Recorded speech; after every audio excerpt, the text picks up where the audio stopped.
I'll start by saying, as I always do, thank all of you guys for coming along and joining us on this lovely Monday morning. We are continuing our reading as the Deleuze and Guattari Quarantine Collective of Deleuze and Guattari's Anti-Oedipus. We are in the Sisyphean task of getting through section 4.3, which is we're now at page 308. If you're reading along, we're in the second paragraph of 308. We're going to have very, very light sort of announcements to start this off. First off, as always, if you are reading this and you want to take place more in the server and get more involved, we are always looking for moderators, people to run talks, people to help us run things, people to do random stuff. We're trying to get our zine off the ground, website maybe. We're trying to figure out what the format is. Is that fair, Jack, everyone? Is that a decent sort of summation? We're having a nightmare of a time getting that going. Yeah, it's about on par. It's a semblance of tasks right now. Yes. So any help on any of those fronts would be great. Please take a look at the calendar that we have running in the top section of our Discord for all of our other talks. Zizek, Heidegger, our Simondon group meets, our literature groups meeting. We have a lot going on. I think we still have a lot. We have a Bergson group. We have a Bergson group now. That's right, because I'm obviously stemming from this reading. But it's fantastic. So between here and our sister servers over at Continental Philosophy, Kent, thank you, we've got just too damn much. But we're going to sort of parse that down and make it easy because today we are only doing Anti-Oedipus. So my goal today is to do the same as we've been doing, reading, commenting, and as we near that 2-hour mark, we will stop and we will continue tomorrow. So we are continuing in my PDF. It is page 331 of the PDF, 308 on the book itself, page 308 of the book itself. We're continuing from. The path marked out by Lacan led in a completely different direction. He's not content to turn, like the analytic squirrel, inside the wheel of the imaginary and the symbolic. He refuses to be caught up in the Oedipal imaginary and the Oedipalizing structure, the imaginary identity of persons and the structural unity of machines, everywhere knocking against the impasses of a molar representation that the family closes round itself. What is the use of going from the imaginary dual order to the symbolic third or fourth if the latter is bi-univocalizing, whereas the first is bi-univocalized? As partial objects, the desiring machines undergo two totalizations. One, when the socius confers on them a structural unity under a symbolic signifier acting as absence and lack in an aggregate of departure. The other, when the family imposes on them a personal unity with imaginary signifieds that distribute, that vacuolize, lack in an aggregate of destination. A double abduction of the orphan machines, inasmuch as the structure applies to articulation and its articulation to them, inasmuch as the parents lay their fingers on them. To trace back from images to the structure would have little significance and would not rescue us from representation. If the structure did not have a reverse side that is like the real production of desire. Jesus Christ, why do I always start like this? So to start like this, just to remember that the context is the description of psychoanalysis in Freudian terms, and now Lacan is trying to get out of this and like switch it around. It's essentially being a sort of a longer version of, they've talked about a few times, Lacan being this revolutionary psychoanalyst, but ultimately serving the same gods kind of thing that they've said a few times. Yeah, I like the way they say it in 311, where Lacan is like the story of the revolutionaries who want to blow up the pylon, so they place the charges perfectly, blow the pylon up, it flies in the air, and then it falls right back into the same damn hole. I'm not in a place to super break down some Lacanian thought on all of this, but essentially that's the summation of this paragraph. If anyone has any other notes, that would be great. The reverse side is the real inorganization of the molecular elements. partial objects that enter into indirect syntheses or interactions, since they are not partial in the sense of extensive parts, but rather partial, like the intensities under which a unit of matter always fills space in varying degrees, the eye, the mouth, the anus, as degrees of matter. Pure positive multiplicities where everything is possible, without exclusiveness or negation. Syntheses operating without a plan, where the connections are transverse, the disjunctions included, the conjunctions polyvocal, indifferent to their underlying support, since this matter that serves them precisely as a support receives no specificity from any structural or personal unity, but appears as the body without organs that fills the space each time an intensity fills it. Signs of desire that compose a signifying chain, but that are not themselves signifying, and do not answer to the rules of a linguistic game of chess, but instead to the lottery drawings that sometimes cause a word to be chosen, sometimes a design, sometimes a thing or a piece of a thing, depending on one another only by the order of the random drawings, and holding together only by the absence of a link, non-localizable connections, having no other statutory condition than that of being dispersed elements of desiring machines that are themselves dispersed. It is this entire reverse side of the structure that Lacan discovers with the little o as machine and the big O as non-human sex, schizophrenizing the analytic field instead of Oedipalizing the psychotic field. There are a couple of footnotes that are worth reading through here, especially on the sentence, to say it again. Partial objects that enter into indirect syntheses or interactions, since they are not partial in the sense of extensive parts, but rather partial, like intensities. Partial, the translator just notes, and I'm sure Roger will have a comment here. Partial. Partial. And then the other one is partial. Yep. So to be, well, I'll let you go. It's the fun part of the French language is the very, very, very tiny things that change words. But to read it really quick. Partial, incomplete, partial, biased, as a biased judge. In English, we would say this as one is partial in the sense of being sort of a divided piece. That's a partial piece of something. Or someone is, well, I'm partial to PC gaming over Xbox. That's the sort of fun wordplay they're doing here. We have chosen to translate objet partiel through the partial objects rather than as part objects, as Melanie Klein would. In anticipation of this point in the book, where Deleuze and Guattari shift from Klein's concept of the partial object as part of, hence as an incomplete part of a lost unity, a partial piece of a house, a partial, etc., toward a concept of partial objects as biased, evaluating intensities that know no lack and are capable of selecting organs, molecular. That note's from the translator. Do you want to go into that a little bit for us, Roger, and talk through the differences? Well, it refers. I don't know for the rest of Anti-Oedipus, but in their anthologies, the non-human is acting in a certain way. So if it's a partial object in the sense that the object has either a bias or a mean to act, or plays a role into the greater assemblage, it's not something that is neutral out there. It's something that is in here and is acting. So when we talk about partial objects, they're not just inanimate things that we act upon. They act back. So that would be the way to understand it.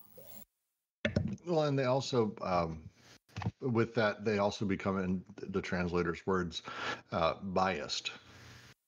And the concept of them being partial objects versus a part of an object, which is how I always took partial, is an interesting sort of translator sort of play. Yeah, and it looks like part of that play is with the distinction between the molar and the molecular, right? Because when they're partial is in pieces of, it's that molar totality, as the translator suggests. But when they're partial, as in they refer to, as in they're partial to, I don't know, to some intensity, then we're talking more directly about the molecular.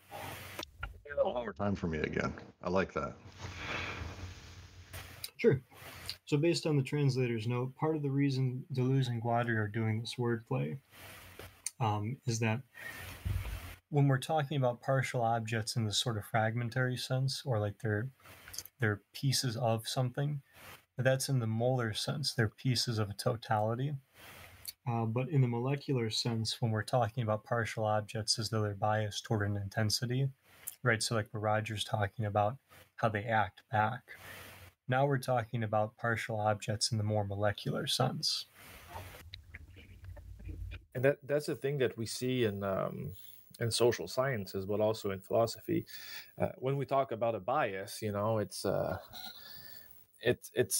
the subject that has a bias. So basically, when we're talking about objects as having bias, there's a part of, we can see it in one way as a part of subjectivity within the object, or to actually give affect, as an underlying property of all things. So there's two ways to see this: as an anthropomorphic way, seeing the non-human or the component of a system to be able to act out of their own, I would say, volition, but like that's a little bit too far. Or to say that parts of the world are just acting; they're affecting us. So like there's a part of animacy to things, and that led us to actor network theory and all that kind of theories that are moving from a dead world to a vibrant world, as Jane Bennett would say. Yeah, I really like this connection to A&T and Bruno Latour with his sociology of things and his parliament of things, because for him objects have this agency as well, like you said, and there is not this strict distinction between subject and object, but rather subject objects and object subjects in a very oscillating way. Yes, one of the parts of A&T, the node theory that Latour pushed out, that I've always been attracted to, is the idea that every part of a node is effectively a machine that has personality, desires, and biases that incentivize certain processes in very certain ways. It's one of those things that in America, we've been having a bit of an election recently that's kind of gone off the rails. But one of the things that's been really fascinating to watch are these things that are supposed to be like these sort of pure nodal objects that everyone talks about as being sort of objectively just how they are. But it's very clear how a lot of them sort of are coming out, and they have their own biases, they have their own ways of operating that is just sort of the nature of the thing. And even if it is an inanimate object, that's one of the Latour's big things, is to be very aware that actually biases exist even at those nodal moments. I really like that. Just to expand on that too, within the context of these last two paragraphs, this is kind of an important move they're making too, right? Because they're shifting. So they're shifting from talking about this in sort of like a structural sense, right? I think they said earlier in this chapter, right, it's a mistake to confuse the structure with the production as though they're univocal, right? To say that structure is production is, for them at least, that seems to be a mistake. And that seems to be what we're reading into here, where they say, right, if the structure did not have a reverse side, that is like the real production of desire, then it would be really difficult to trace back from images to structure, right? So now that we're on that flip side, we're talking about the so-called real inorganization of these partial objects as they're at this molecular level. So, right, it's a nice way of flipping from structure into that more like sort of micro production. Well, and this is how they end in the discussion they're having around Lacan. I'm glad they've come back around on it to talk about sort of the things that are very positive about Lacan, but I want to go into just really quick because it's important. Was asking about, and I'm sure other people are wondering too, the little o versus big O. Why didn't I just read it as O and O? There's very specific uses for that in Lacanian everything. one of the things, the easy version of sort of describing what the little o and the big O are is to start with the idea of other. Me as a subject, basically everything is immediately otherized, sort of the nature of how I perceive everything. The other comes in a lot of forms, but the sort of simplistic way of talking about it is the big other is that of, we will talk about it as the all-seeing eye that's kind of watching over us, and it can take the form of God, the law, the government. It tends to come from the father in the Oedipal sort of setup. The father, the dad always knows when you're messing with the thermostat kind of mentality.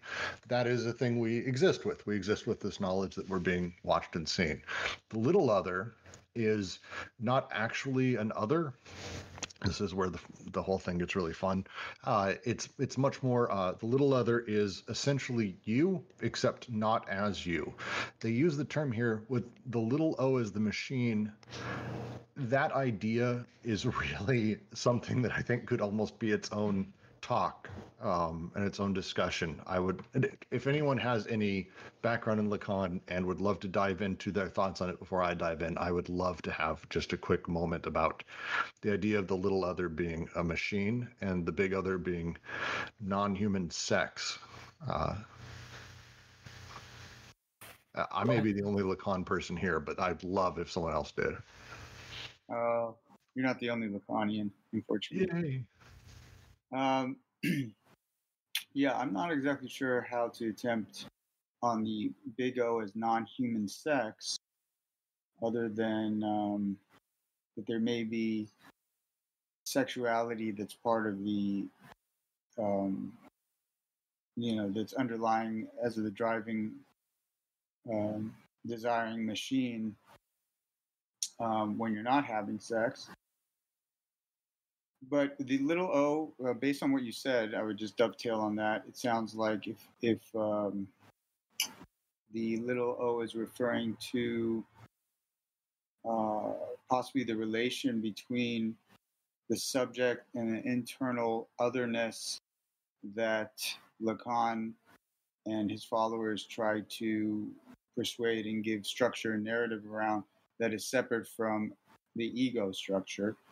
So once the ego is moved away and the subject remains, it's either the little o is referring to the subject as, and in this case as a machine, which I think on point or in line with the zeitgeist here of the subject as a desiring machine, possibility of that, or on a more to expand on that, because the idea is if the little other is essentially how the subject sees themselves, a projection of the ego that isn't actually a Cartesian classic subject, the idea is in Lacanian thought, or has been, and the way a lot of people take that is that it's all I can think of always is when George Costanza starts referring to himself as George, and everyone starts seeing George or talking about George, and George becomes himself an object, a thing that exists and that people are able to discuss as a noun, kind of like if I were to say can of Pepsi, that has quantifiable aspects. It has what I did. It becomes, as we were talking almost with Latour, that becomes a partial object. However, the really fun part of that is if we go and we use the other clever, turn of phrase with the idea of a partial object, then the little o is actually a machine, my machine, my unconscious, my representation of myself, how I see myself as a displaced third entity is actually something that is driving me, that is consuming desire, that is pushing me in different directions. The big O being non-human sex follows sorry, go ahead. No, I just really quickly, I could see that, just to bracket that, put a spotlight on it. That's an interesting point around how when George sees himself in a third person, that there is that type of space that's created for the partialness to himself rather than the partiality or the fragmentation that occurs in the other case. but here we have him being partial to a larval part of his subjectivity, and able to kind of find its malleability or its mutability. He can shape it, have a relation with it. Where I think, yeah, in the case of the psychoanalytic frame, I'm not sure if they can actually create such a plasticity that I think, that micro case sort of talks about. That's an interesting point where he's able to, by doing the third person thing, he is able to find his otherness without it being problematic. And so when he says the big O as non-human sex, I wonder, Roger, do you happen to have another translation there? Because that feels like, I'd love to know if that's a direct translation or if they mean with the the big other as non-human sex. There's a lot of ways to take that, and it would almost be worth. Like, that would be a side discussion. Yeah, give me a few minutes. I'll try to find the text. I haven't opened it yet. No problem. While he's doing that, just to make a brief point, I think to try and push this toward some concluding points. I think one of the reasons they're getting at this point about Lacan and the distinction of little o and big O here is that, right? So this is Lacan. I think this appears to me at least to be a compliment that Lacan's able to go on the other, to look at this without the lens of structure itself, right? So like when they say schizophrenizing the analytic field instead of Oedipalizing the psychotic field, like I think what they're getting at here is Lacan's distinction with little o as machines. That seems to corroborate with Deleuze and Guattari's sense of like ontological production, but also, or at least desiring machines, but also with the big O, this seems to once again reiterate their point about not only like a de-anthropocentric conception of the libidinal and the unconscious, but also in doing so, right, sexuality here is not conceived of in like terms of biological function, right? I think in a general sense, they're talking about sexuality as production and reproduction, right? So not in a biological sense, but in the sense of machines connecting with one another, in the sense of things being produced and reproduced thereby. So I think our friend Jake just summed it up. So in French, it would be A. It's not O. A is before the other, like autre. So objet petit a, which would be A as a machine, and would be like the big A, or objet grand A would be sex non-human sex, and it's what Jacques referred to as something that is the imaginary sex, or how it functions outside of the real materiality. Any last questions on? I think we've covered this paragraph very well now. And as you can know, there's no reference to the text to Partio. It's meant how it's meant into the text, so there's no footnote to that. I assume that translators' notes wouldn't be an edition that doesn't have translators. Yes. So, just an assumption. But just for you imperialistic Americans, That's fair. Everything does revolve around us.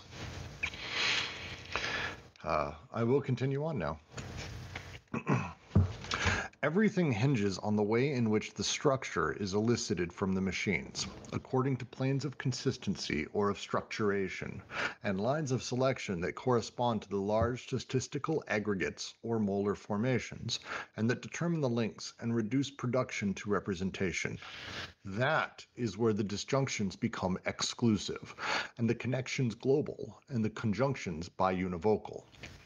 At the same time that the support gains a specificity under a structural unity, and the signs themselves become signifying under the action of a despotic symbol that totalitizes them in the name of its own absence or withdrawal.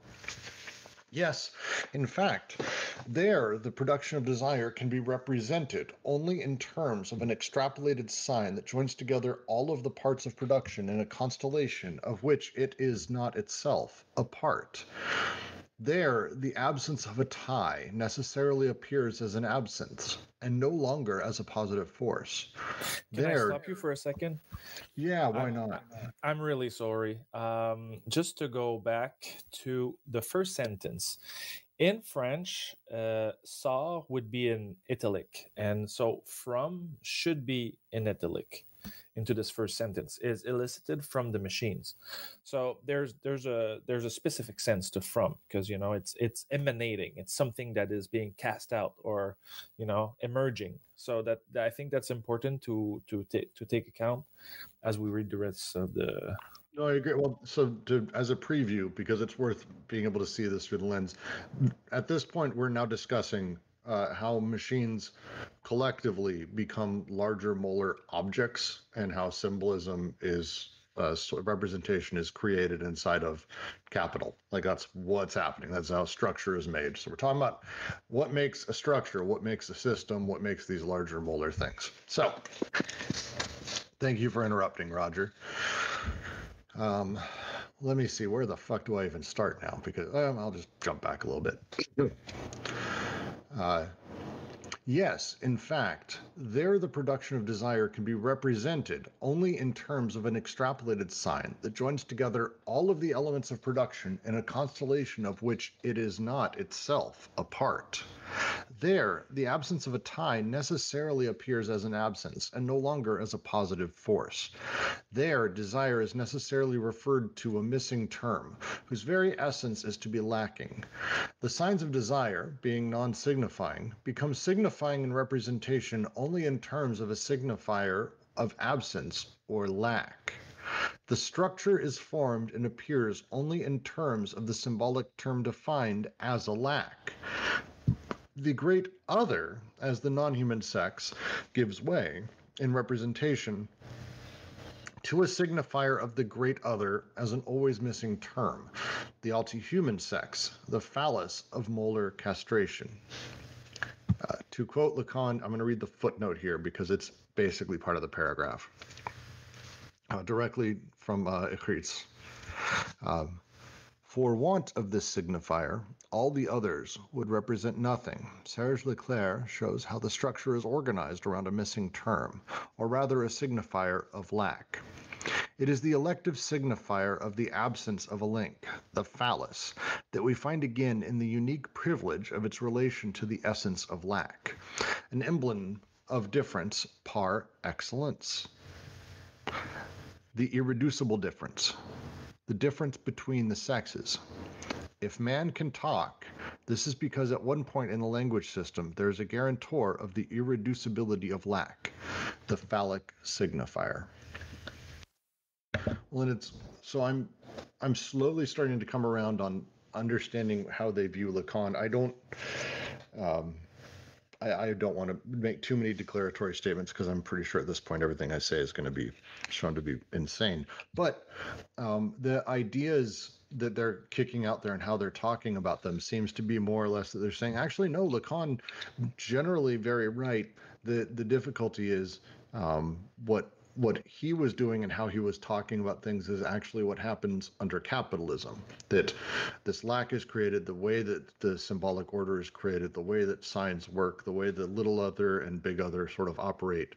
These are results of capitalism, not sort of precursors to it, which is an interesting, I don't know, super interesting. Yeah. So I'm asking this question: the place of desire in Lacan, and Deleuze and Guattari say desire. They see desire as positive, and I sense that, or I think, or I feel, whatever, in that paragraph that Lacan would be like a transitional moment in which desire is voided of its negative aspect or the lack aspect, but it's being portrayed as something that is neutral and empty. And I think this is a move for them to actually pass from Freud to Lacan to their own understanding of desire. I don't know if I'm wrong or right on this, but I feel this is the way they're doing their. No, it feels very much like they're trying to basically connect the dots for us of like, look, we start there, here's how that works, this is terrible. Now Lacan comes along and he comes up and they're very actually pretty complimentary as far as their writings of him finally are getting to. They're like, oh, this is good, here's how this works. And Lacanian lack is really different than Freudian, significantly, and it's the core idea that lack is created sort of just by the nature of being a human being, a subject with agency, and inside of sort of these places and how you deal with things, the lack of the phallus, the lack of the breast, the sort of growth that happens, and then basically our lives are, we have this pit inside of us and we're spending our lives trying to fill this black hole. And that sort of lack, it's a different take than Freud, for sure. Well, I would just add that there's speculation that because language comes into play and the child enters the symbolic in the psychoanalytic field, we then end up depending on language for the symbolic attributes to signify. So we may hear or see the lack from the perspective of psychoanalysis having had that effect on the perceptive consciousness system. And they talked about it in the previous paragraphs about you might be on a scene and somebody throws out a signifier and you detect a lack. And sort of there's the, a kind of the subject, a personalization of the symbolic, which intrinsically has the letter or the sign has some sort of lack, that's part of the emergence of that. Anyway, I'm losing my the argument here, but I think also, I would agree that probably they're moving through Lacan. The end of Lacan is essentially, as he goes through the topology, is the machine. So the very end of Lacan's last works, he touches into the machine. And so they, this whole thing is about, moving beyond Lacan, essentially. It's interesting because lack, just to go back to some things from very early in their writings, Lacan's definition of lack is essentially a kind of debt that is owed to the big other. There's a lot of ways. A lot of things I'm going to say seem to be contradictory. Lacan is a very difficult person to read, so these are things I know are discussed. But the way I've read Lacan is that lack is kind of this eternal desire within us that is given to us because on the grand scheme of things, by the way that debt has been written into things, we are lacking and we need to constantly be filling that for the big other. It strikes me as being something, now that we're reading this and I'm sort of, as I'm reading this, it strikes me as very Body Without Organs-y about how the bodies were recorded upon, and that debt was something that was recorded, because that's what lack is. Lack is debt to the law, and the law being the symbolic father, and that's very much basic Lacanian sort of setup. So it's really interesting. Because the father is who castrates you. And because the father castrates you, you always eternally have lack when faced with the law. And that debt is something you're never able to repay. And if I'm following here, I think we can actually kind of bridge this chapter or this paragraph, what you're saying in regards to the big other and the relationship of fulfillment and lack.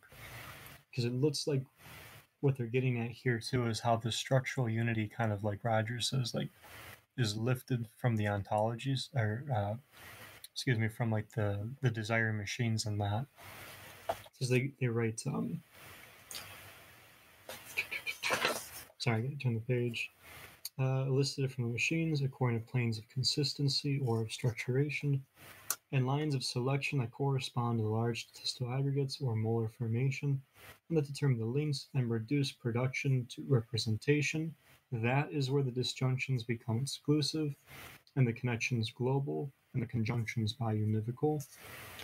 At the same time that the support gains a specific unity, a specificity under structural unity, and they go on to the despite signifier there.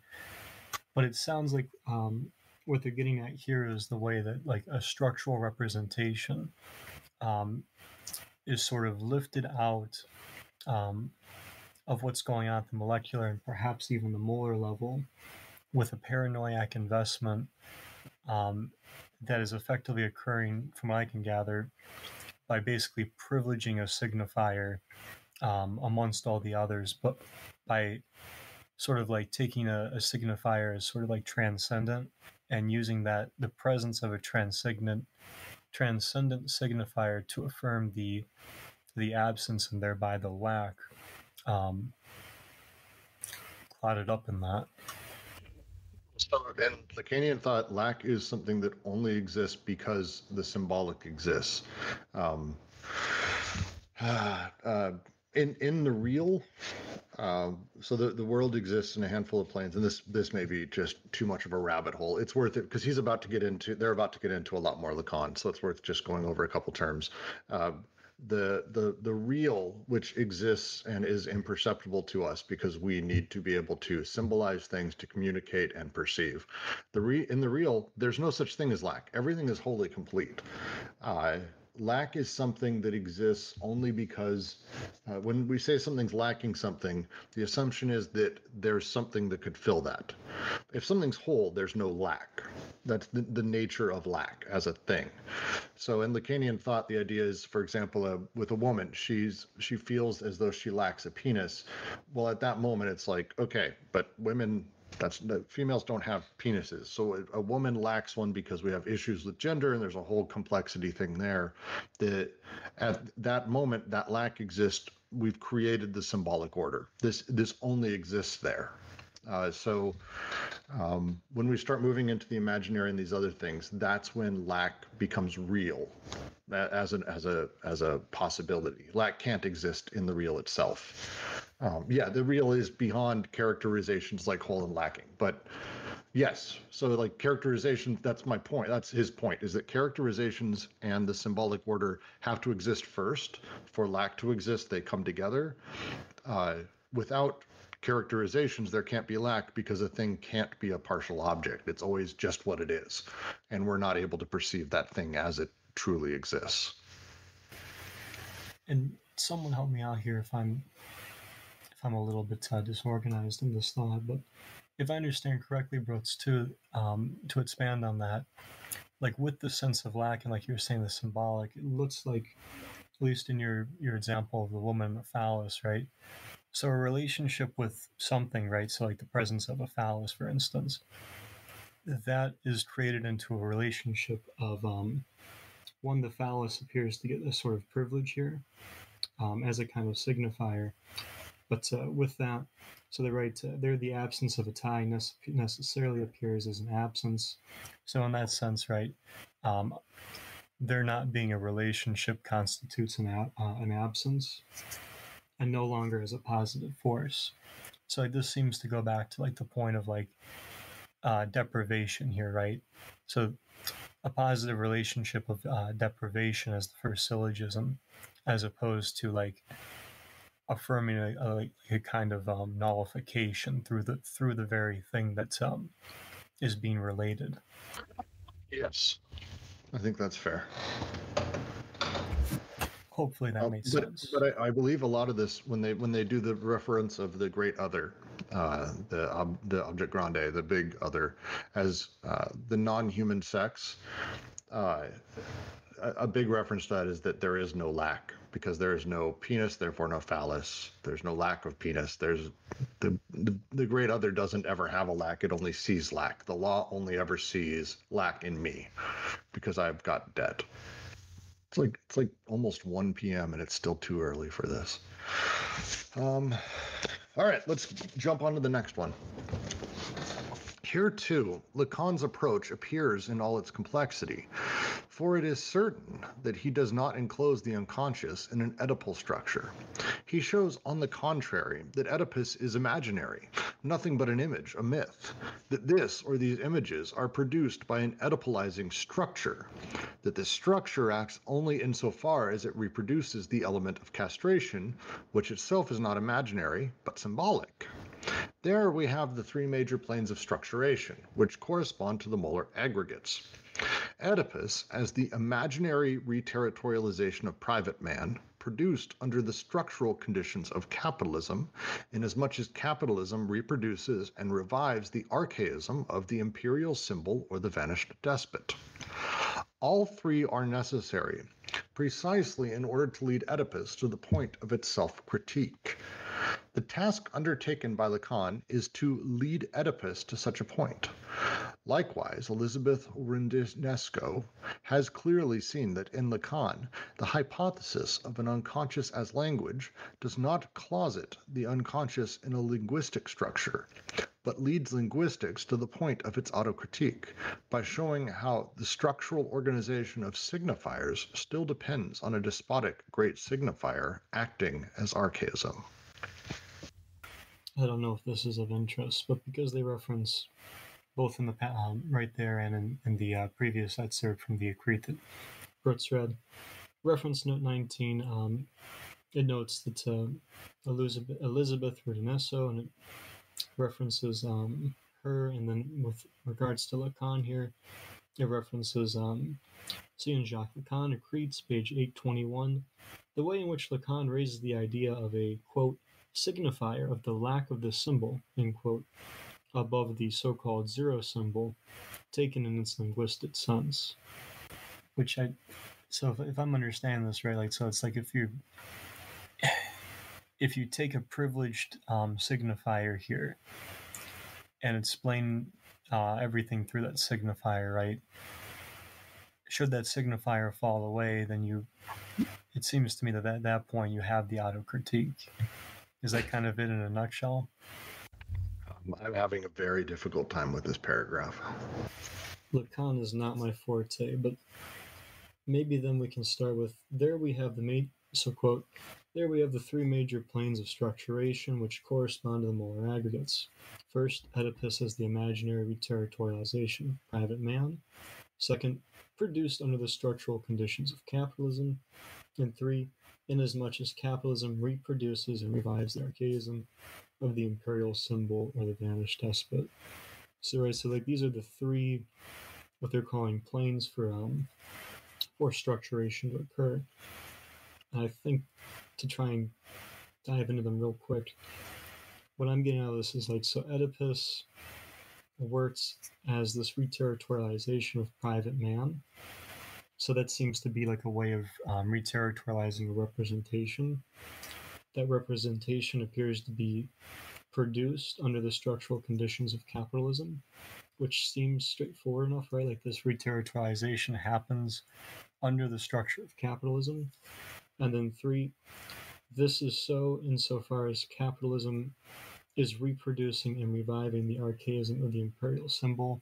So right, like with going back to the vanished despot, we have like the I think what they call like the need for the resurrection of the Erstat, or like the need for the with this missing despot, the problem of overcoding and continuing that with capitalism. So in the same manner, we do there's like a little fun poke at Kant that actually destroys a lot of things that Kant did, but it's about the representation. So in perception, to perceive an object, in Kant, you would need to have a representation of the object prior to being able to perceive the object. So, but like if we do a criticism of this assemblage, this particular assemblage, it needs to go to another level. And to have a representation, you would need to have a representation of the representation. So it's an endless going up into an assemblage that doesn't make sense anymore. But that's the same kind of criticism, saying that in linguistics, if you're looking for the signifier the absent signifier, you will need to like add a layer, and it keeps adding, to like a great signifier, whether it's big God or whatever. But it's the same kind of process that if you push a system too far, it collapses on itself because it needs another mode of organization to organize itself. Yeah, I'm reminded of, I can't remember if it's for Foucault or Derrida, but their point that like the chosen signifier here, like the central signifier, the organizing signifier, as you're calling it, it has a problem of absence and presence, right? It's at once this kind of present organizing signifier, but it requires an absence as well, right? And so, like you're pointing out, like with that absence, right, the correlation kind of collapses.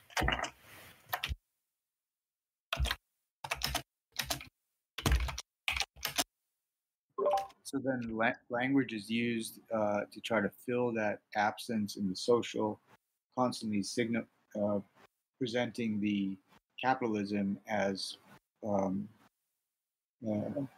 what's being signified in various languages, constantly pointing back to the lack, or no, it's just pointing back to the fact that capitalism is influencing the language. I mean, this is reminding me of the fact that Lacan eventually came across and named a fifth discourse to his original ways of the discourse takes place. And then that fifth discourse was the capital discourse. And so I think Rudinesco is pointing in that direction,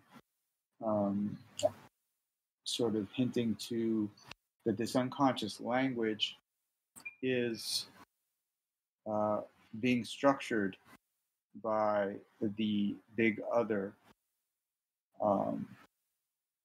The only thing that I can't really account for, maybe you guys can define or elaborate on what the autocritique is and how the autocritique may come about.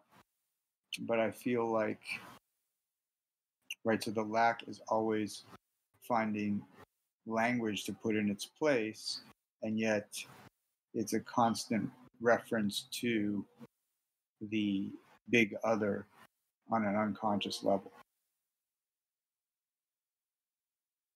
or this great signifier, the despotic, which has been replaced by a machine of capitalism. Well, I'm going to, because I'm having the same issue you're having, which is what is the autocritique of it, and I'm going to say that the next paragraph leads us more in that direction. So I'm going to move ahead, and we will continue this conversation in a new lens in a second. What is the point of self-criticism, autocritique? It is the point where the structure, beyond the images that fill it and the symbolic that conditions it within representation, reveals its reverse side as a positive principle of non-consistency that dissolves it, where desire is shifted into the order of production related to its molecular elements, and where it lacks nothing because it is defined as the natural and sensuous objective being, at the same time as the real is defined as the objective being of desire. For the unconscious of schizoanalysis is unaware of persons, aggregates, and laws, and of images, structures, and symbols. It is an orphan, just as it is an anarchist and an atheist. It is not an orphan in the sense that the father's name would designate an absence, but in the sense that the unconscious reproduces itself wherever the names of history designate present intensities, the sea of proper names. The unconscious is not figurative, since its figural is abstract, the figure schiz. It is not structural, nor is it symbolic, for its reality is that of the real in its very production, in organization. It is not representative, but solely machinic and productive. Well, I may not have helped very much, actually. But they're making the division between the molar and the molecular here. The symbolic would be like into the molar element, but the real is at the level of the molecular, which is not filled with representation, but of real machines, part of the assemblage that are producing one another or producing order. That is, so the opening, it is the point where the structure, beyond the images that fill it and the symbolic that conditions it within representation, reveals its reverse side. They're referring here to Lacanian concepts of the imaginary and symbolic orders. The way Lacan's sort of conception of that works, just to go over real quick, the imaginary is the signs. The symbolic order is the interrelatedness that effectively we all agree on. It's where language comes from. It's where narrative stories come from. The story of our world, that's the symbolic order. How we identify and think the world works. The imaginary is the signs themselves, the sort of flow of all of those. So beyond the images that fill it and the symbolic that conditions it, there's a reverse side. As a positive principle of non-consistency, where we know things don't always make total sense. There's a lot of examples of this. Things feel weird, they aren't quite right, but there is a positive principle of non-consistency that dissolves it, where desire is shifted back into the order of production related to its molecular elements, back to that tiny bit, the smallest parts, where it lacks nothing because it is defined as the natural and sensuous objective being, that pure person. So Ken, no, the Lacan's real is wholly unknowable. I'm not sure there's necessarily a analogous side to anything Deleuze and Guattari talk about. For Lacan, the real exists as that moment when we realize we can't accurately conceptualize things purely as they actually are, that in order to think or communicate or add signs to things, we naturally leave pieces of everything away. That's the petit object, the partial objects, where we can't conceptually talk about everything perfectly. It's the nature of all of it. And it's deeply a traumatic moment in sort of the early stage of infantile development.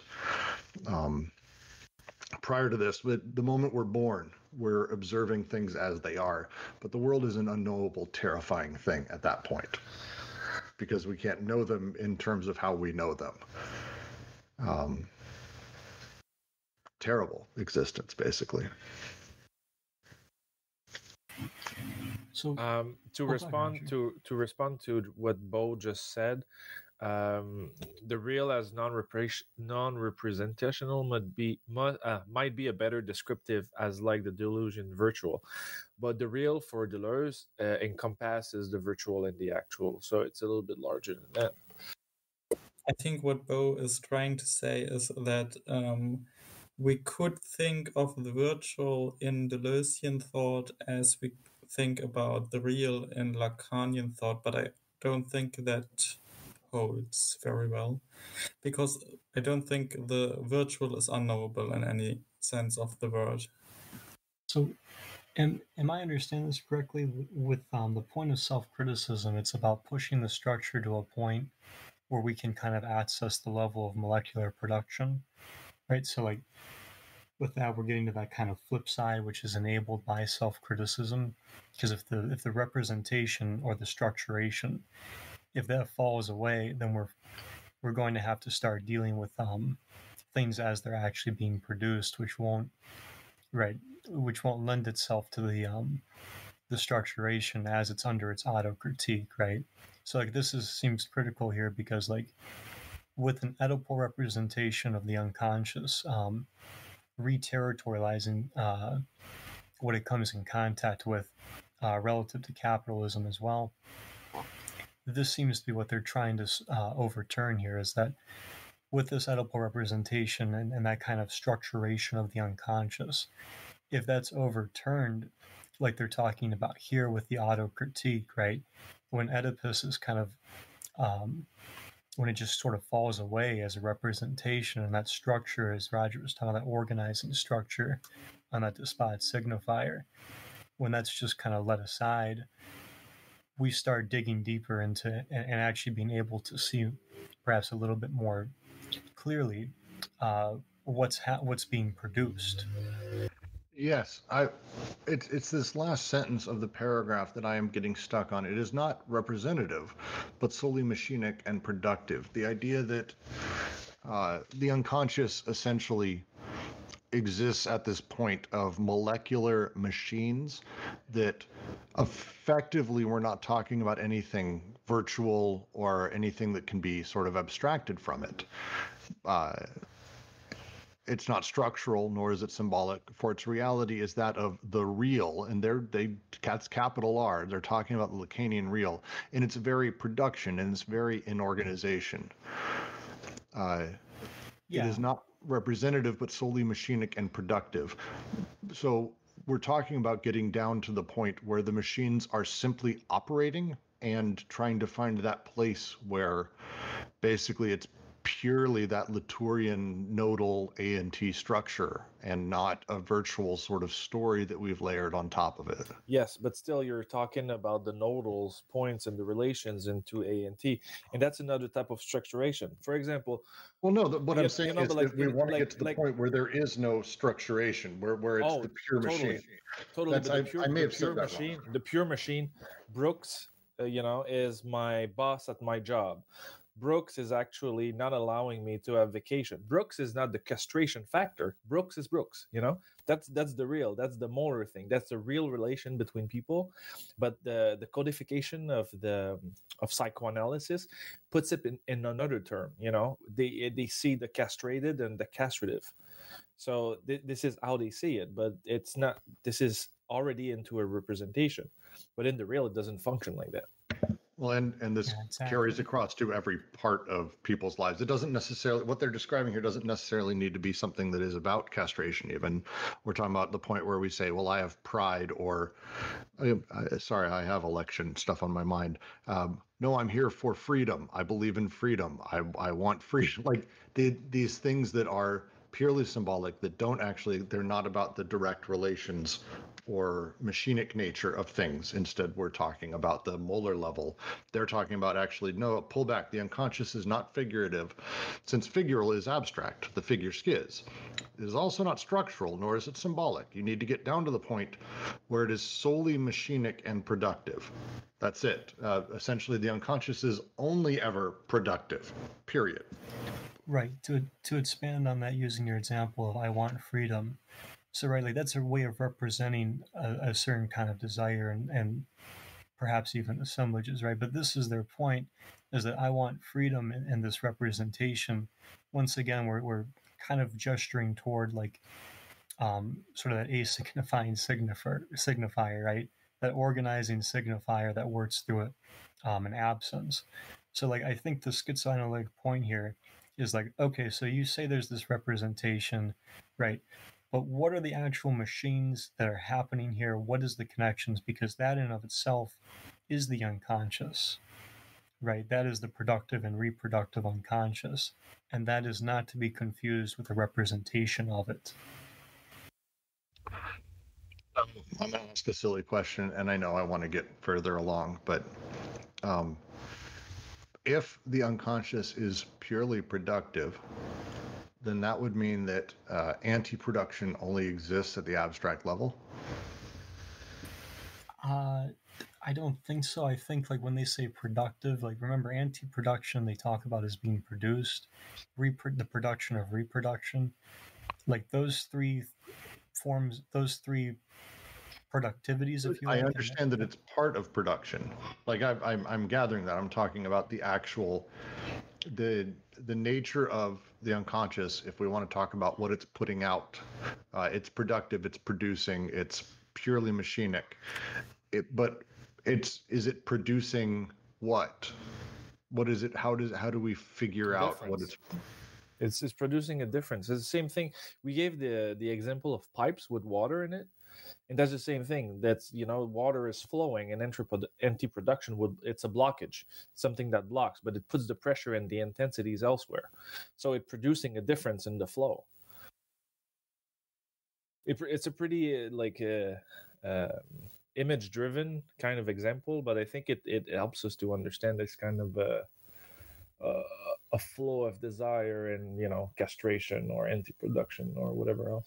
No, I like that. Fair. These last few are starting to get. I've had stuck in my head very specific readings of Lacan that are my own, and obviously, again, Lacan you can read a million ways. They're reading another way, and so this is like, I'm feeling my brain getting reorganized as we're talking. So I need Roger to confirm that for me. I just wrote in chat that the unconscious is basically the process of producing the intensities on the body without organs. Is that a fair way to phrase that? Roger, you still there? Sorry, my roommate just walked in. I missed the question. So I asked you whether what I posted in chat, that the unconscious is basically the process of the production of the intensities on the body without organs. Whether that's a fair way to phrase that relationship. Yeah, totally. That actually helps a lot. Because if we're talking, yes, okay, interesting. That's the thing, because the unconscious, it belongs to the realm of physics, and when they say the body without organ and its intensities are not metaphors but matter itself, we're not casting it into the ether. There's no ether into Deleuze and Guattari. It's always at the same plane. It's a form of flat ontology. And everything happens there, and everything emerges from that one singular plane. There's no multiple planes. Yeah, because I think their move is to focus on like the three syntheses, well, the syntheses themselves here. Actually, Bo brings up a great. I'm going to read. Bo quoted Holland's reading of Anti-Oedipus. To bring productive desire to a halt, to suspend or freeze the connections it has made in order that new and different connections may become possible. They therefore prefer the term anti-production to death instinct.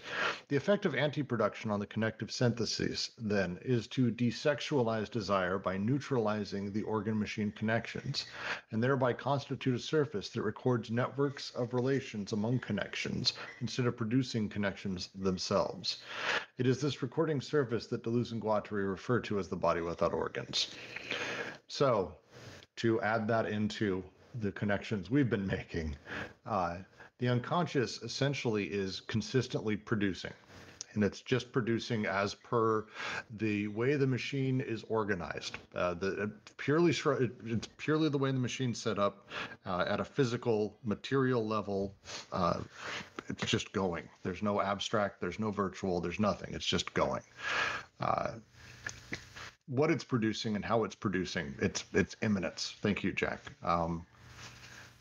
Those machines and how they're organized operate over time together, and we see those as sort of as these larger molar aggregates. That's where the abstract, that's where the larger stories come, but ultimately all of it is being done at this tiny level inside of on the skin of the body without organs, this recording surface. Is that a okay way to say all that? No?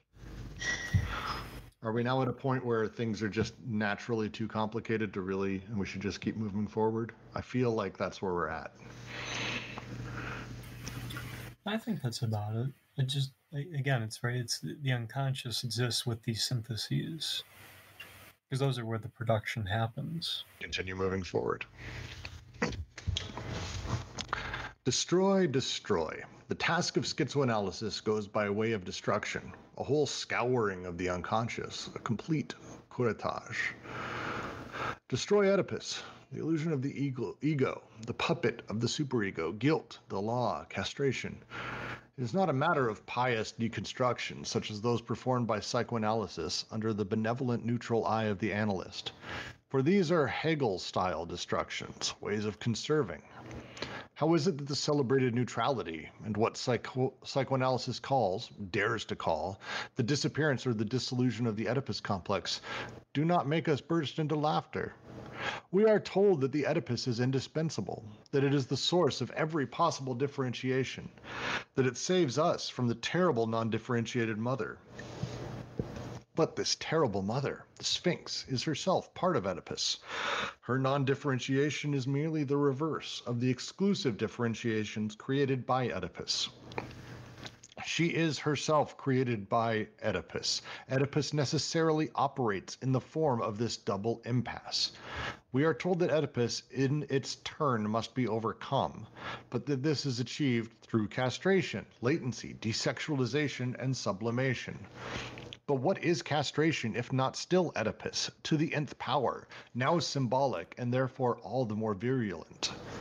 And what is latency, this pure fable, if not the silence imposed on desiring machines so that Oedipus can develop, be fortified in us, so that it can accumulate its poisonous sperm and gain the time necessary for propagating itself and for passing on to our future children? And what is the elimination of castration anxiety in its turn, desexualization and sublimation, if not divine acceptance of and infinite resignation to bad conscience, which consists for the woman of the appeased wish for a penis, destined to be converted into a wish for a baby and for a husband, and for the man in assuming his passive attitude and in subjecting himself to a father substitute. Oh my God, we're Instagram right now. Yes, actually, that's... And I mean, we're talking also about, I mean, Jack's sort of quick thing about saying this is actually about the syntheses, which he's been saying for like 3 paragraphs. Oh yeah, no, now we're there. Like, hey, a little bit more explicit. Let's take through a couple of these things. Again, we've finally gotten all the way around. They were very complimentary to Lacan for a little while, which was kind of nice. I like Lacan. But now they're not. Now they're back to, hey, by the way, you're still doing all of the same shit. Now you're still working and saying that, yes, we're going to fight Oedipus. Here's how you do it. You fight Oedipus through Oedipus. Fight fire with fire, which doesn't work. And it's just going to create more. It's a double impasse. We're told it must be overcome, but it's overcome through working through Oedipus. That's, again, to go back to the original point, Oedipus creates itself and propagates itself through the way it forces us to re-symbolize everything according to its rules. Yeah, in that sense, right, the point is not to attack Oedipus as is. The point is to attack Oedipus, the representation, and those other 2 aspects that make it possible, right, which is the structure of capitalism and some other 3rd thing, which I forgot. Someone help me out here. Oh, yes, capitalism reproducing and reviving the archaism of the imperial symbol or the vanished despot. That was the 3rd one. Correct. The vanished despot, the law, the father, the name of the father, the Lacanian big other. Yeah, and the source of overcoding. Yes. Or the machine of overcoding, rather. And now they're opposing also schizoanalysis with psychoanalysis, in the sense that psychoanalysis seeks a complete destruction of what populates the unconscious as blockage or anti-production, whereas psychoanalysis is a way to code into an ancient form. So basically, it just recasts you. It codes everything that you desire, everything you are, to actually like reformat you in a way of not liberating you, but like conserving you into an order. Yeah, and this is why it's critical that Oedipus is re-territorializing in this aspect of capitalism, right? Because if Oedipus is possible through capitalism, like Roger is kind of gesturing with, right? So that's where we get into the trouble of the decoding and the recoding as opposed to simple overcoding or coding. That's where we've got the problem of deterritorializing and re-territorializing all the capital, all of which is, right, this is an enablement with the representation of Oedipus. The 2 work together, which is why, to go back to an earlier point, psychoanalysis matters if you're going to take political economy seriously. We are all the more extricated from Oedipus as we become a living example, an advertisement, a theorem in action, so as to attract our children to Oedipus. We have evolved in Oedipus. We have been structured in Oedipus, and under the neutral and benevolent eye of the substitute, we have learned the song of castration, the lack of being that is life. Yes, it is through castration that we gain access to desire. I don't know what that quote is, but I'm sure that's supposed to be a lot more entertaining. Desire. What is the same thing? It's just like, because when we say it in a passionate way like this, it's like it makes you feel desire. It looks like song lyrics. Exactly. It's a song, or at least it's verse, right? I feel like I should be able to sing it, but I have no idea what the tone would be. So to continue, what one calls the disappearance of Oedipus is Oedipus become an idea. Only the idea can inject the venom. Oedipus has to become an idea so that it sprouts each time a new set of arms and legs, lips and mustache. In tracing back the memory deaths, your ego becomes a sort of mineral theorem which constantly proves the futility of living. We have been triangulated in Oedipus. We will triangulate in it in turn, from the family to the couple, from the couple to the family. In actuality, the benevolent neutrality of the analyst is very limited. It ceases the instant one stops responding daddy mommy. It ceases the instant one introduces a little desiring machine, the tape recorder, into the analyst's office. It ceases as soon as a flow is made to circulate that does not let itself be stopped by Oedipus, the mark of the triangle. They tell you that you have a libido that is too viscous, or too liquid, contraindicated for analysis. This last bit is, this whole thing is obviously a critique, but they're talking at this point about how the analyst basically forces you to deal with the way they want to heal you and how they're going to do it. And if Oedipus doesn't work, if you have flows that can't be done, they simply tell you that you're completely out of whack. Your libido is too viscous or too liquid. We can't do analysis on you. You have too many issues. Mm-hmm. Sorry, go ahead. So I just wanted to ask, it may be a bit of a diversion, but I wanted to ask if anyone can summarize how Lacan conceptualized homosexuality. Because I feel like when we get into all these actual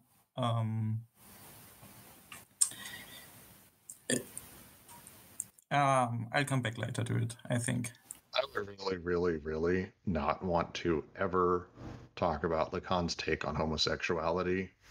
I'm happy to send you to places, but I won't repeat it out loud because I just know. It is problematic, is what someone would fucking say, and they're not wrong. I think he says essentially that homosexuality is a perversion, and he runs with it. And I don't think he means it in the way that it sounds, but it's complicated and kind of shitty. Yeah, so I'm bringing it up because I talked to someone who's listening to our podcast, and they mentioned something that I've been thinking about as well. We are kind of reading Anti-Oedipus a bit like theory qua theory, and the book is really in a real political context, right? It's a part of a larger move against psychoanalysis, and the issue of homosexuality in psychoanalysis is really at the core of that whole movement. And I think a lot of feminist discourses of the time against psychoanalysis also feed into Anti-Oedipus, or even if Deleuze and Guattari do not always make this explicit. Like, I think their most explicit discussion of homosexuality was in chapter 2, then when they talk about Freud's 3 essays on the theory of sexuality. But I think tying this whole thing that they are doing a bit back to the political context in which this book was written might open up a bit more of what they are actually doing there. So are you saying that the Deleuze and Guattari here are, in a sense, that one of the vectors, how their language that they would use to describe it is to also disrupt the politics of gender as well. That's could be a function of it. Oh, absolutely. Right. Like, okay. Yeah, that's cool. So to kind of say one thing about the question, I think, you know, from my experience with with various Lacanian circles and cohorts and stuff like that, that one thing that I guess they would say is that the analysts themselves needs to be able to be double. So they have to be able to experience the kind of androgyny that goes along with bisexuality. There's also, I think, the claim that that Freud spoke around that the natural state before the differentiations occurs is a kind of natural bisexuality. But that is an interesting question, though, around later Lacan, because he does one of his later seminars, Seminar 20, deals with feminine sexuality. So it's a good question, though. Something to attempt at that, the way I read that first sentence, we're all the more so-called extricated from Oedipus as we become a living example, advertisement, a theorem in action. What this seems to me to be getting at is like, for someone who's homosexual, right? So like, if we take the issue of homosexual marriage, at least in the U.S., right? There's a way that a representation attends that marriage, right? We talked before about modern family. I got my Ed O'Neill's mixed up there.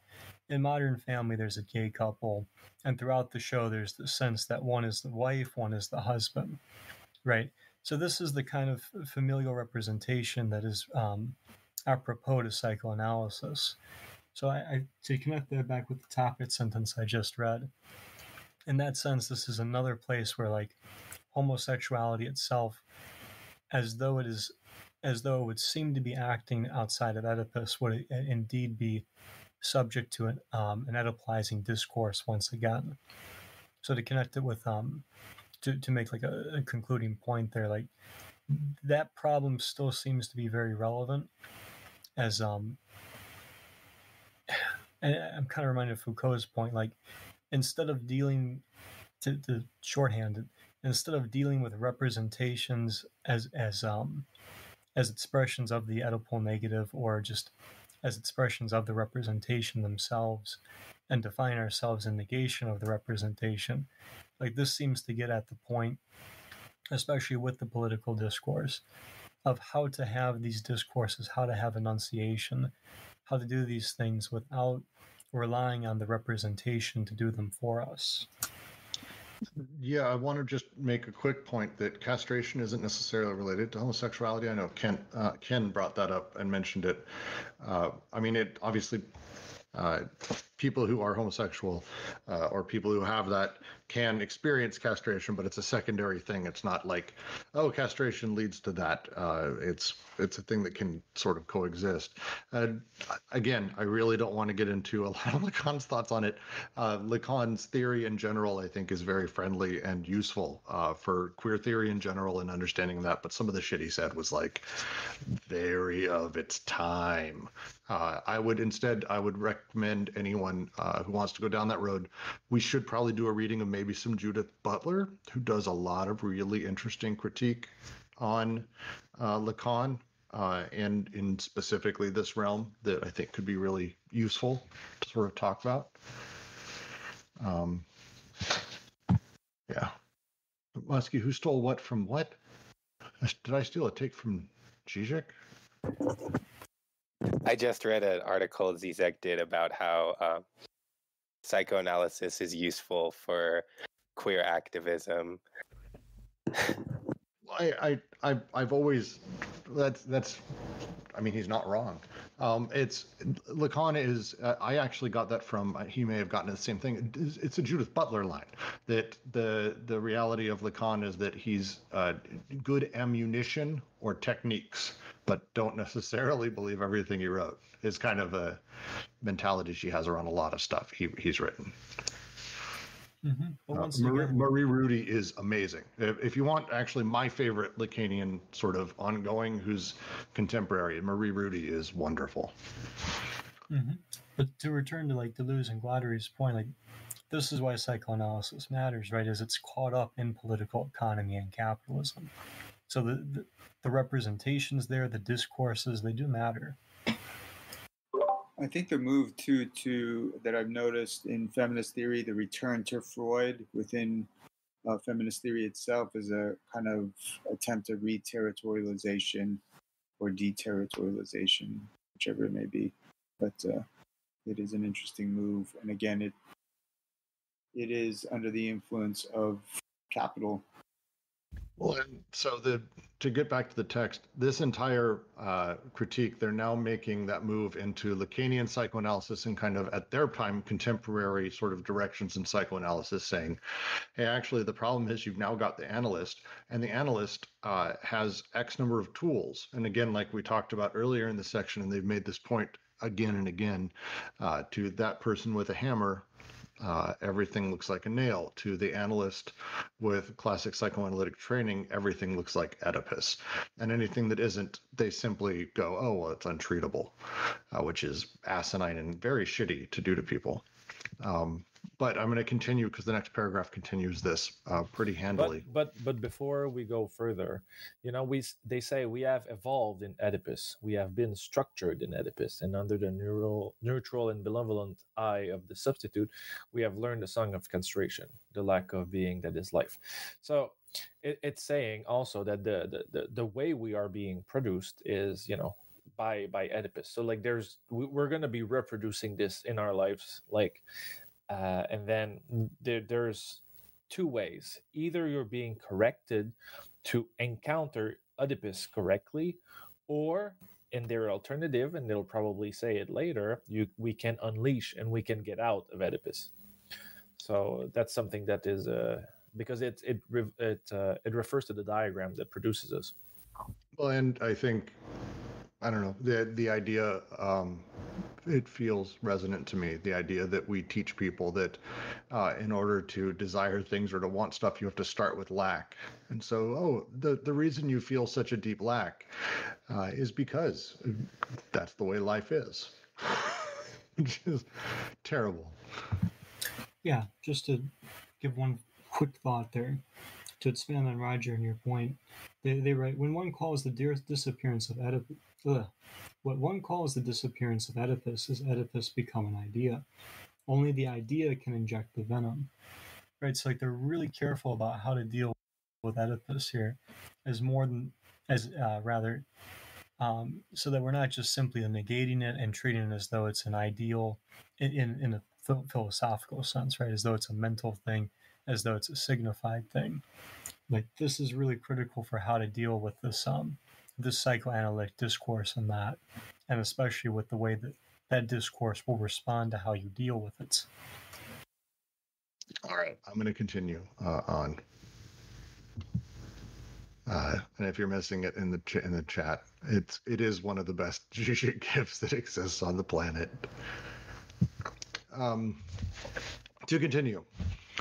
When Fromm denounces the existence of a psychoanalytic bureaucracy, he still doesn't go far enough, because he doesn't see what the stamp of this bureaucracy is, and that an appeal to the pre-Oedipal is not enough to escape this stamp. The pre-Oedipal, like the post-Oedipal, is still a way of bringing all of desiring production, the an-Oedipal, back to Oedipus. When Reich denounces the way in which psychoanalysis joins forces with social repression, he still doesn't go far enough, because he doesn't see that the tie linking psychoanalysis with capitalism is not merely ideological, that it is infinitely closer, infinitely tighter, that the psychoanalysis depends directly on an economic mechanism, whence its relations with money, through which the decoded flows of desire, as taken up in the axiomatic of capitalism, must necessarily be reduced to a familial field where the application of this axiomatic is carried out. Oedipus as the last word of capitalist consumption, sucking away at daddy mommy, being blocked and triangulated on the couch. So its psychoanalysis is no less the bureaucratic or military apparatus, is a mechanism for the absorption of surplus value, nor is this true from the outside extrinsically. Rather, its very form and its finality are marked by this social function. It is not the pervert, nor even the autistic person who escapes psychoanalysis. The whole of psychoanalysis is an immense perversion, a drug, a radical break with reality, starting with the reality of desire. It is narcissism, a monstrous autism, the characteristic autism and the intrinsic perversion of the machine of capital. At its most autistic, psychoanalysis is no longer measured against any reality. It no longer opens to any outside, but becomes itself the test of reality and the guarantor of its own test. Reality as the lack to which the inside and the outside, departure and arrival, are reduced. Psychoanalysis, index sui, with no other reference than itself or the analytic situation. So yeah, psychoanalysis casts a story. That's it. It's a story, you know. Yes, it's a story that propagates itself, and people pay for it. Because it's like you know, we can give like, you know, really like worldly examples. It's like we live in a world of automobile. You know, we're stuck with the car. The car defines where we go, what we can do, and then, you know, we need to invest into the car, and well, not invest, but like we need to spend money on the car, because the car is never an investment. It's like something that keeps degrading. So we go to the garage, get it fixed, so we can actually partake in a society that actually takes our mobility from us and puts it into the car. So like psychoanalysis functions like this. It has a function within capitalism to actually fix you, to make you function in a pervasive way, that you're trying to fill a bottomless hole. You know, this is what it is. Yeah, it's this I don't want to use the term sublimation, but it's the repression of desire, right? Through desire itself. It's a racket. That's absolutely it. Now that we know that it works like that, let's open a clinic and make a shit ton of money. Paging Dr. Roger Normandin. Paging Dr. Roger Normandin. We have a patient here for you to Normandinalize. Yeah, but I think this paragraph is really great into the political move that they're moving, because in the way that they identify psychoanalysis and its function in society, it shows the politics of Deleuze and Guattari. You know, they never really show it up front, but I think in that one you can feel, you know, the anger into the way they describe things. Yeah, I like the fact that they're saying this is not a problem of ideology, right? Because once again, that's to take it back into the ideal, the mental, the representation, the despotic signifier, right? And I'm going to move on to the next paragraph. Psychoanalysis states clearly that unconscious representation can never be apprehended independently of the deformations, disguises, or displacements it undergoes. Unconscious representation therefore comprises essentially, by virtue of its own law, a represented that is displaced in relation to an agency in a constant state of displacement. But from this, two unwarranted conclusions are drawn: that this agency can be discovered by way of the displaced represented, and this precisely because this agency itself belongs to representation as a non-represented representative, or as a lack that juts out into the overfull of representation. This results from the fact that displacement refers to very different movements.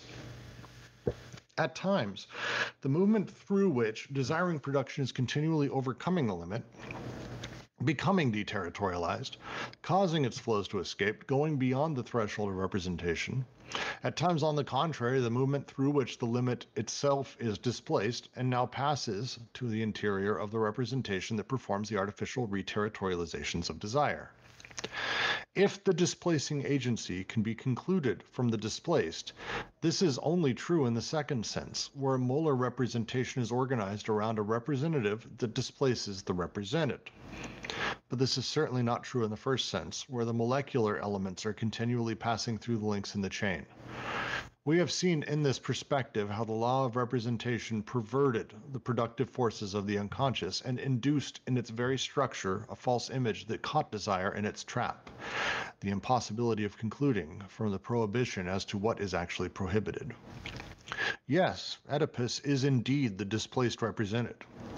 Yes, castration is indeed the representative, the displacing agency, the signifier. But none of that constitutes an unconscious material, nor does any of it concern the productions of the unconscious. Oedipus, castrations, the signifier, etc., exist at the crossroads of two operations of capture, one where repressive social production becomes replaced by beliefs, the other where repressed desiring production finds itself replaced by representations. To be sure, it is not psychoanalysis that makes us believe. Oedipus and castration are demanded, then demanded again, and these demands come from elsewhere and from deeper down. But psychoanalysis did find the following means and fills the following function: causing beliefs to survive even after repudiation, causing those who no longer believe in anything to continue believing, reconstituting a private territory for them, a private Urstadt, a private capital. Dreams as capitals, said Freud. I really like that. Like, nihilism isn't even our problem here, right? No, this is a great, very harsh breakdown of what they've, again, been saying quite a bit, that a lot of this is a story. We've built this story. We have all of these things going. And it's not that these things don't exist at some representational, represented level. They do, absolutely. But the conclusion you draw from them is this unmaterial, immaterial unconscious that operates according to the rules of these things. And that's insane. There's this whole other thing going on at the molecular level. Really would have loved to have just, like, I wish someone had asked Lacan, because I know, he read this. Like, the dude's about as narcissistic as it got for all of that. He read this, and I would have loved to have just, I don't know, like Derrida being asked, like, it's like Derrida being asked about Seinfeld. It would have been at least interesting to watch. You would have said that he probably desires his cock, something like that. But what's interesting is the two operations of capture, because when they say capture, it's because it's linked to a dispositive apparatus, so it's a machine that produces. So psychoanalysis is a machine that produces the real into inferring the anti-production of the lack. So we can have a definition like this, it leads to a definition of the machinic psychoanalysis.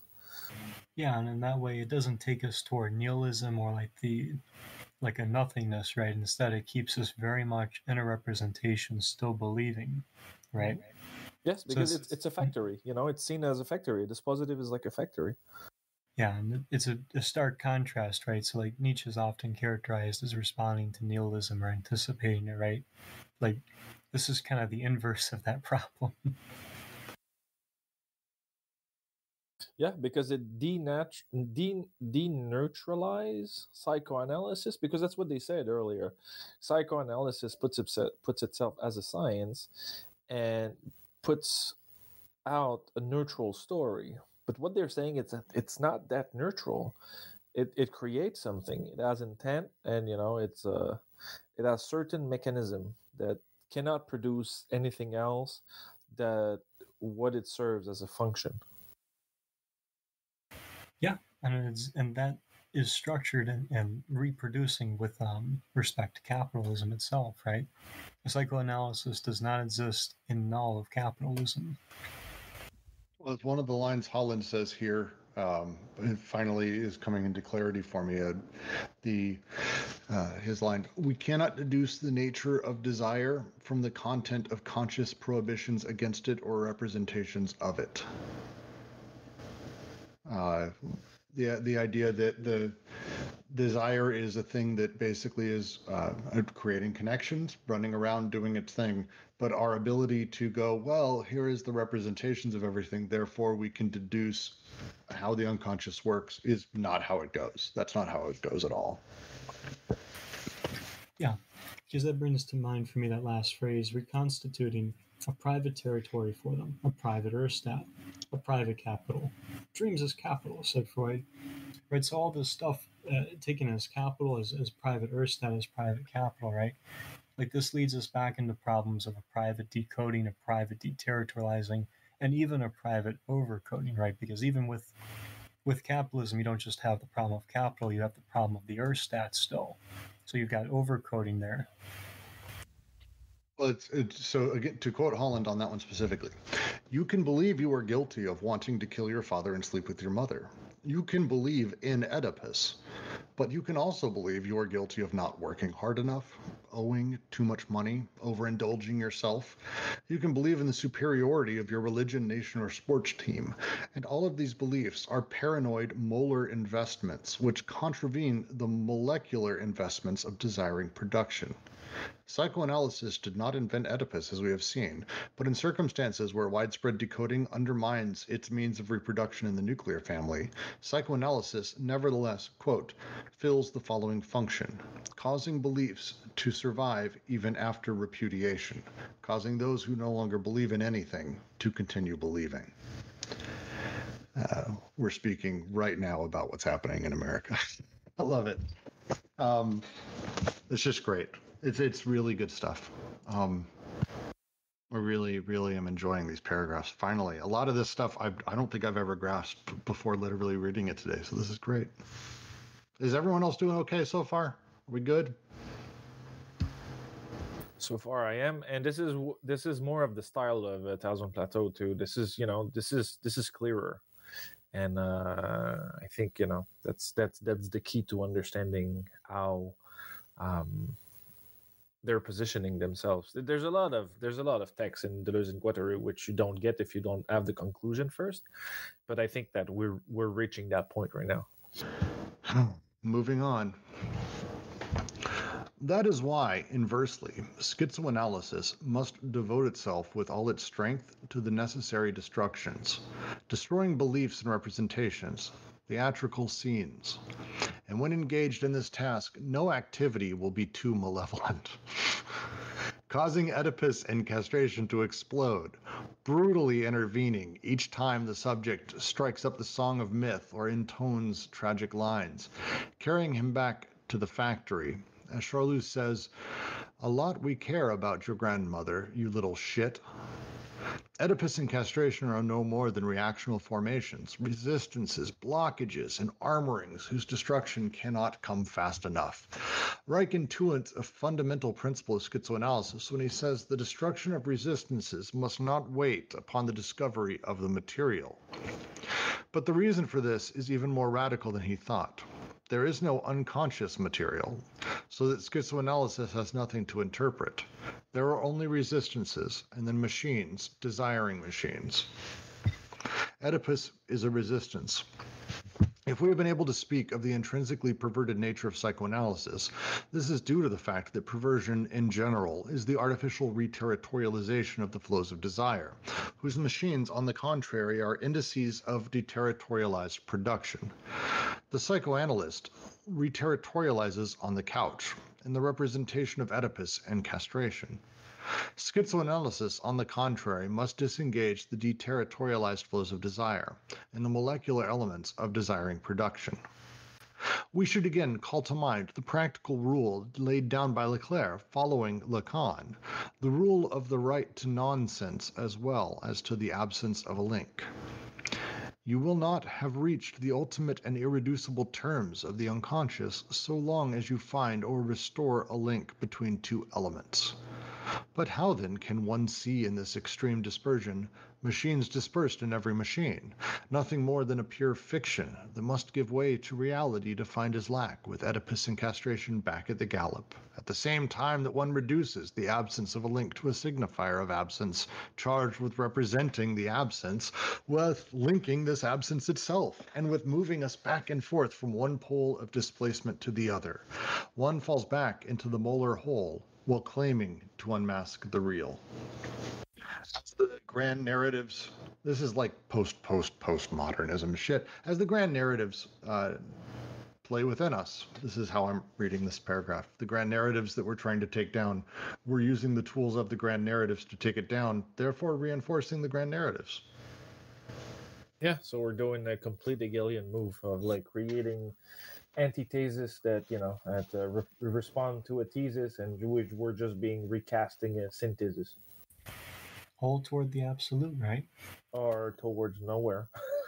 The absolute nowhere. Shh, that's the great Hegelian secret. But what's interesting here is, I swear to you people that I did not read forward, but they're referring to the factory again. They're saying the same thing that I was trying to explain before, and the more they go, the clearer it becomes.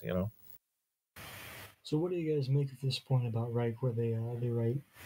Reich intuits a fundamental principle of schizoanalysis when he says that the destruction of resistance must not wait upon the discovery of the material. But the reason for this is even more radical than he, Reich, thought. There is no unconscious material, so that schizoanalysis has nothing to interpret. There are only resistances and then machines, desiring machines. A lot of that has to do, so they mention Leclerc against Lacan here, which I think is, it's a whole other discussion, but one of Leclerc's big books that I really loved was A Child Being Killed.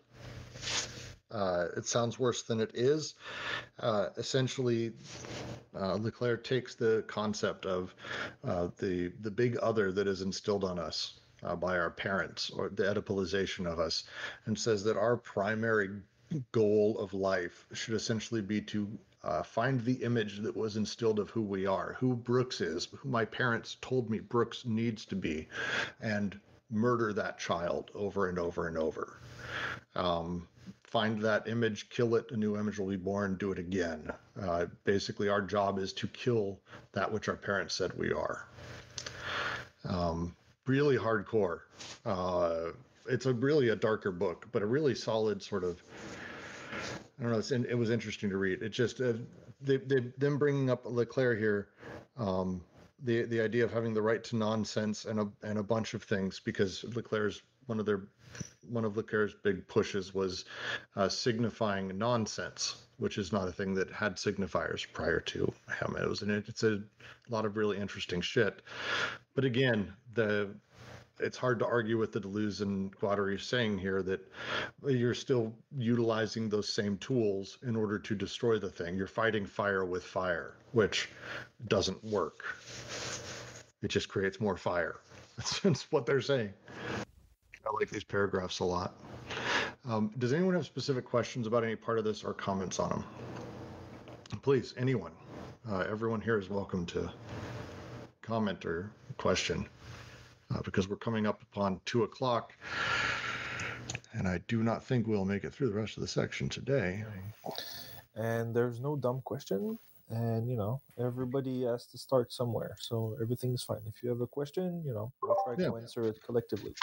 Yeah, that's. I have a question about the last line, moving, and I may have missed if you guys were going over it because I was chatting away, but did that last line, one falls back into the molar hole while claiming to unmask the real.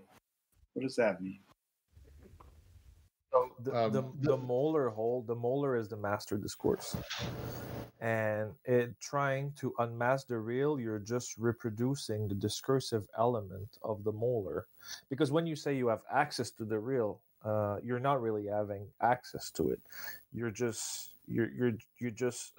risk of like reproducing a structuration of the real, because the real escapes sense and representation. The real is just out there. If you put the narrative on it, you're just going back into the master narrative. If we want to think about the way that atoms, here's an analogy for it. The way that Brooks exists is kind of on two levels. I exist as this person who walks around, thinks, fucks, shits, eats, all that fun stuff. The atoms of my body do not care about any of those things. The atoms of my body are continuing to be the things they're being. At no point would you say that atom is Brooks. The atoms are just doing the stuff that they're doing.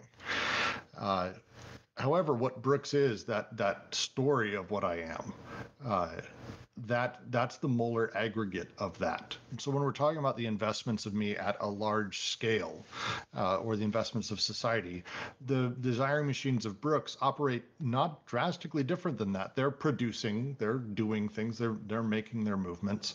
But we have these large scale investments where the desire goes, especially in capitalism. And these large-scale sort of aggregates and investments are stories and narratives and myths and legends. And they went through a few of those earlier. But one of the big ones, obviously, this whole time is the idea of Oedipus, this triangulation of how all of this works to be. And the story of basically how we operate. Their comment here is that with Leclerc, they said, oh, actually, we want to have the right to nonsense. And if we can have the absence of a link, that actually shatters this larger story. And they're like, it does. However, that entire conception and everything you're talking about there only operates if we think that everything is built on Oedipus. So at that point, you've fallen back into this paranoid belief that you have knowledge. The thing they say just before, the paranoid molar hole. They use that term a lot because the sort of structure around paranoia is that you believe you know, or that everything is knowable. And we can only do that really on the molar level. And so this molar paranoid hole, well, we claim we're unmasking the real and we're at this minute level, like we're going to get at the actual stuff of what it is. We're actually stuck still in that large scale molar investment. That's how I read it. Jack? Just to expand very briefly on that point. So, right, with the representation, you have the point of departure and arrival as they're talking about it, right? It's like the pre-Oedipal, the Oedipal, and the post-Oedipal, right? All organized around the index of the Oedipus. So that's what I think they're, to expand on Brooks' point, like with that point about absence falling into this like recursive absence and like a strange form of regression, right? So like if you're looking for the representation to be the way out of the representation, right? You see how you're looking for the absence in a presence of which is already an absence, and so you see the how it kind of like falls in on itself. I actually have a really good, fairly poetic example of it. Bruno Latour, one of his best sort of writings that I think is he spent a lot of time in a science lab and talked about how the scientists and the process actually isn't this weird objective perfectly scientific thing, and actually that people are flawed, systems are flawed, things are set up. And in response, because this is Latour coming out and saying, look, science is great. Like, he loves science. He's not shitting on it, but he's like he kind of shits on scientism. He calls it the cult of the factish gods, which is probably my favorite title he came up with. But in response, scientists came out and said, look, we did a number of studies and we confirmed that our system works. And it's like, oh yeah, you're literally like, dude, do you not get it? Like, there's almost like this weird, the term now is like self-aware wolves, where they're almost there. Like, yes, of course your study said that you were right. Like, it's this, come on, guys. And it's kind of that thing that what they're saying here is like, look, you're trying things apart. That's great. You're breaking it apart with the system. And it's like, yeah, no, that's what you're doing. Oedipus is still there. And you're actually just strengthening it. Oedipus has that power. That's why the auto-critique is important, because in Brooks' story, that's exactly what the scientists didn't take hold of, right? The auto-critique, because the auto critique, right? If so, like instead of facing the critique with the very representation itself that's being critiqued, the auto critique would make that a mighty harder. And Ken, for me, I think their escape of the critique is they're not. We're not there yet, but I don't believe they proposed any semblance of a cohesive system. Instead, their system is about process. So, I mean, this is a larger discussion to have, but I actually think that their system sidesteps a lot of things by saying "fuck systems." Let's instead focus on becoming. That's just my thoughts. There's a lot there. This is not an easy answer for anything you fucking ask. Your questions are always difficult. But that was when we're trying to be delusion into any way, writing a dissertation or something like this, and trying to be processual in the way we understand being or becoming, we need to get rid of this, structural analysis that we've been taught in school and in universities. And it's really difficult. But at the same time, if we're able to move and have the correct language to describe those processes, it becomes possible to show reality in a complete different manner. Not where, for example, I'm working on disability, so I'm not talking about ableism all the time. I'm talking about real people doing real stuff. So how machines are producing, how people are doing things through the city and the cities doing them. And so you have a complete different form of analysis than the normal analysis on the left, saying, everybody's castrated, there's the police state, there's this, there's that. You see it in a different manner. So it challenges a lot of the way that we tend to see reality, both into the institution, but also into what stands as a criticism of institution. So we move into a complete different kind of criticism. That's very wonderfully said. To attach a quote to that, there is no unconscious material, so that schizoanalysis has nothing to interpret. There are only resistances and then machines desiring machines. Oedipus is a resistance. So, right, like, to Roger's point, like, the reason schizoanalysis is not an interpretation is because schizoanalysis isn't starting with a schema by which to understand everything. And I think that's the major point of differentiation here. I've said this before, instead of beginning with the answer and trying to explain how everything leads to that answer, or as they say, the point of departure and the point of arrival, with Roger's example, right, instead of beginning with ableism, we're looking instead at desiring production, what is there, and the resistances that are there and that are being encountered. So in that way, it's also very affirmative. Mm-hmm. I think that's really the key to understanding the thought of Deleuze and Guattari in this. And that's the way that analysis must go. Start from the real, end up with the conclusion. Never do the reverse. Yeah, we don't have to start with it's not Oedipus, but if someone wants to say it's Oedipus, show us where it is, man. And I would say they also, one of the big things as we get going, because there's a lot of negative language around a few things, and I mean, Holland even explicitly calls it out. At no point are molar formations or investment bad. They're talking about the use of them and the process. The reality is we will always have formations and narratives. We have to talk about things with other people. That's how people work. That's how society works. We have to talk. We have to have stories and narratives in order to function. That's the way it goes. So we'll never be able to escape molar formations, nor should we really be trying. What is desirable, to just quote, as suggested in Chapter 1, is that molar investments express to the greatest extent possible the movement and dynamic of molar unconsciousness.